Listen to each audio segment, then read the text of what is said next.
లలితా మాతా శంభుప్రియా జగతికి మూలం నీవమ్మా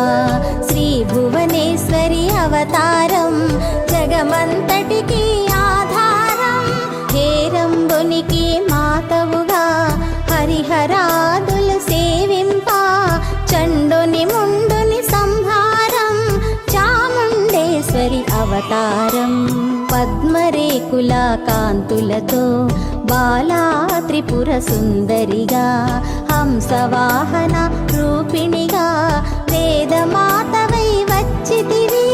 శ్వేత వస్త్రము ధరించి అక్షరమాలను పట్టుకొని భక్తి మార్గము చూపితి